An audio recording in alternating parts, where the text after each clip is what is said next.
Hello friends, welcome to gothic reader. तो आज हम डिस्कस करेंगे फीट, जिसको लिखा है एम.टी. एंडरसन ने। एंडरसन का बर्थ 1968 में कैम्ब्रिज में हुआ था। ये एक अमेरिकन राइटर हैं यंग अडल्ट फिक्शन के। एंडरसन बोर्ड मेंबर हैं national children's book and literacy alliance के, और इनको इनके वर्क के लिए द पॉक्स पार्टी के लिए विनर भी रहे हैं नेशनल बुक अवार्ड के, जो कि लिखी गई थी यंग पीपल्स लिटरेचर के लिए 2006 में। एंडरसन ने अपनी नोवेल फीड में डायस्टोपियन नरेटिव का यूज़ किया है। तो जानते हैं कि डायस्टोपियन नरेटिव होता क्या है। डायस्टोपियन नरेटिव, इस नरेटिव में जो फ्यूचर सोसाइटी है उसको काफ़ी डीह्यूमनाइजिंग और फ्राइटनिंग तरीके से दिखाया जाता है। प्रेजेंट की कुछ सिचुएशन है वो कितना ज़्यादा वर्स हो सकती है फ्यूचर में, उसी को इसमें दिखाया जाता है। एग्जाम्पल के थ्रू समझे, जैसे कि आज हमारे आसपास पूरे में ग्रीनरी है, हमारे पास ऑक्सीजन है सांस लेने के लिए, लेकिन अगर हमने अपनी ह्यूमन एक्टिविटीज़ को कंट्रोल नहीं किया, पोल्यूशन जो हम क्रिएट करें अगर हमने उसको कंट्रोल नहीं किया, तो उसके जो फ्यूचर में जो इफ़ेक्ट हैं हम उसको और कितने तरीके से दिखा सकते हैं कि ऑक्सीजन नहीं होगा हमारे पास, हमको सांस लेने के लिए सिलेंडर, ऑक्सीजन सिलेंडर की ज़रूरत पड़ेगी। तो इस नरेटिव में जो राइटर होता है उन्हीं वर्सन इफ़ेक्ट को शो करने की कोशिश करता है, जैसे कि फीड में दिखाया गया है। वहीं एक होता है यूटोपियन नरेटिव्स। इस नरेटिव में एक आइडियलिस्टिक सोसाइटी को दिखाया जाता है, एक परफेक्ट सोसाइटी को दिखाया जाता है। वहीं जो डायस्टोपियन नरेटिव है उसमें एक फ्राइटनिंग सोसाइटी दिखाया जाता है कि अगर हमने अपनी एक्टिविटीज़ को कंट्रोल नहीं किया तो जो आने वाला जो फ्यूचर है वो काफ़ी मुश्किल में होगा। आइए अब हम डिस्कस करते हैं इस नोवेल की समरी को। टाइटस अपनी फ्रेंड मार्टी, लिंक, कैलिस्टा, लोगा एंड क्विंडी के साथ वेकेशन पे जाता है मून पर। यहाँ पर हमें फ्यूचरिस्टिक लैंग्वेज के बारे में भी पता चलता है। लैंग्वेज इस नोवेल का एक इम्पोर्टेंट थीम है, और एक फीड है जो सभी इन बच्चों के ब्रेन्स में हार्डवायर्ड है। ये जो फीड है ये एक इंटरनेट कनेक्शन है जिसकी वजह से बच्चों को ब्रेन में कंटिन्यूसली इंफॉर्मेशन और एंटरटेनमेंट की सारी न्यूज़ वगैरह मिलती रहती है, और काफ़ी बार ये बेफालतू की एडवर्टीज़मेंट भी दिखाता रहता है। लाइक आप कुछ भी अपने ब्रेन में सोचो और वो आपको ये फीड दिखाने लग जाएगा। टाइटस अपने फ्रेंड्स के साथ एक पार्टी में जाता है जहाँ पे उनको एंट्री नहीं मिलती उनके रेड एंड वेट लुक की वजह से। फिर वो एक रिकोसेट लॉन्ज में जाते हैं जहाँ पे टाइटस वायलेट से मिलता है। मार्टी एंड लिंक वायलेट का ध्यान अपनी तरफ लाने की कोशिश करते हैं, बट जो वायलेट की अटेंशन है वो टाइटस पर ही जाती है। जब वो दूसरे स्पॉट की तरफ जाते हैं तब उन वहाँ एक वो प्रोटेस्ट देखते हैं, और वहीं रास्ते में उनको एक ओल्ड मैन मिलता है। वो ओल्ड मैन इन लोगों के फीड को चुरा लेता है। फीड चोरी होने के बाद वायलेट, टाइटस और उसके फ्रेंड्स हॉस्पिटल में जागते हैं जो कि मून पर है।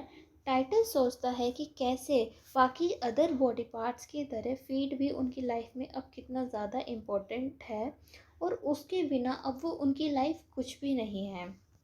फीड के बिना सारे फ्रेंड्स एक दूसरे को कंफ्यूजिंगली देखते रहते हैं। फिर वो आखिरी में डिसाइड करते हैं एक गेम इन्वेंट करने का। वॉयलेट एंड टाइटस एक इंटीमेट मोमेंट शेयर करते हैं हॉस्पिटल में। ये जो सोसाइटी है यहाँ पे विजुअल स्टिमुलाई काफ़ी डोमिनेट करता है। वहीं जो वायलेट है वो एक लौती ऐसी पर्सन है जो रीड एंड राइट दोनों कर सकती है। उसके फादर ने उसको डेड लैंग्वेजेस भी सिखाई है। बाकी कुछ दिनों में सभी को उनका फीड वापस मिल जाता है और दोबारा से सारे के सारे फ्रेंड्स खुश हो जाते हैं। अब उनकी जो लाइफ है वो नॉर्मलाइज होना स्टार्ट हो गई है। क्विंडी कैलिस्टा से जेलस फील करती है क्योंकि वो लिंक के साथ बाहर जाने लग गई है। लोगा ऐसे बिहेव करता है कि जैसे उसका फीड कभी हैक हुआ ही नहीं था। क्विंडी के पेरेंट्स बाहर गए होते हैं चॉकिंग पार्टी पे, तो वो अपने फ्रेंड्स के लिए एक पार्टी अरेंज करती है घर पे। टाइटस और वायलेट अब एक दूसरे के और क्लोज आ रहे हैं, उनका रिलेशनशिप और ज़्यादा स्ट्रॉन्ग हो रहा है, वो बाहर जाना लग गए हैं साथ में। वायलेट को काफ़ी डिफ़िकल्ट होता है टाइटस के लाइफस्टाइल में अडेप्ट करना। वो टाइटस को बताती है कि कैसे उसका जो फीडवेयर है वो काफ़ी ज़्यादा डैमेज हुआ है बाकियों के फीड से। वायलेट जब करंट पॉलिटिक्स के बारे में बात करती है टाइटस से, तो वो काफ़ी अनरिसेप्टिव दिखता है उसके आइडियाज़ की तरफ। तो वायलेट बताती है कि कैसे इस फीड ने लोगों की क्रिटिकल थिंकिंग स्किल्स को डैमेज कर दिया है। टाइटस के फादर को वायलेट बिल्कुल भी पसंद नहीं होती है। जब टाइटस और वायलेट और क्लोज आते हैं तो टाइटस को वायलेट के पैरालिसिस अटैक के बारे में पता चलता है, जो कि उसकी फीड डैमेज होने की वजह से उसको होते हैं। अब दोबारा से उनका जो फीड होता है वो हैक हो जाता है। जब वायलेट इस इंसिडेंट की फीडबैक कस्टमर असिस्टेंट में कंप्लेंट करने की कोशिश करती है, तो उसको सिर्फ एडवर्टीजमेंट्स ही दिखते हैं, बल्कि दूसरी तरफ जो टाइटस है उसको बिल्कुल भी इससे फ़र्क नहीं पड़ता है। वो सारे के सारे पार्टी में जाते हैं जहाँ पे सब लोग वायलेट का मजाक उड़ाते हैं, क्योंकि वो डिफ़िकल्ट लैंग्वेजेस बोलती हैं जो कि उस टाइम के लोगों को नहीं आती है बोलनी। वो टाइटस को बताती है कि कैसे उसका जो फीड है वो माल फंक्शन करना स्टार्ट कर रहा है। तभी वायलेट को एक अटैक आता है जिसमें वो क्विंडी को उल्टा सीधा बोलती है और टाइटस को थप्पड़ मारने की कोशिश करती है और बेहोश हो जाती है। जब वायलेट हॉस्पिटल में होती है तो टाइटस उससे मिलने आता है। वायलेट उससे माफ़ी मांगती है, उसने जो कुछ भी उस क्वेंडी के लिए बोला और उसको थप्पड़ मारा उन सब के लिए। टाइटस अभी भी वायलेट से गुस्सा होता है, बट वो दिखाता है कि वो उसके लिए कितना ज़्यादा वरिड है। वो उसको बताती है कि कैसे उसने अपनी 1 ईयर की मेमोरी को लॉस कर दिया है इस सीज़न में, और अब वायलेट के पास बिल्कुल भी टाइम नहीं है। अब जो टाइटस है वो वायलेट के मैसेजेस का रिप्लाई करना बंद कर देता है। इससे परेशान होकर जब काफ़ी टाइम तक टाइटस उसके मैसेजेस का रिप्लाई नहीं करता, तो वायलेट उससे उसके घर मिलने जाती है और उसको एक वीकेंड ट्रिप के लिए इनवाइट करती है। टाइटस वायलेट को बताता है कि कैसे अब वो उसके आसपास जब होता है तो अनकंफर्टेबल फील करता है, और वो दोनों आपस में अपना ब्रेकअप कर लेते हैं। थोड़े ही टाइम बाद जो टाइटस है वो क्वेंटी के साथ बाहर जाने लगता है। कुछ महीने बाद वायलेट के फादर टाइटस को मैसेज करते हैं कि अब टाइम आ गया है। यहाँ जो टाइम है वो ये बोलना चाहते हैं कि वायलेट की डेथ का टाइम अब आ गया है। टाइटस वायलेट से मिलने हॉस्पिटल जाता है। तभी वायलेट के फादर टाइटस पे बहुत गुस्सा करते हैं।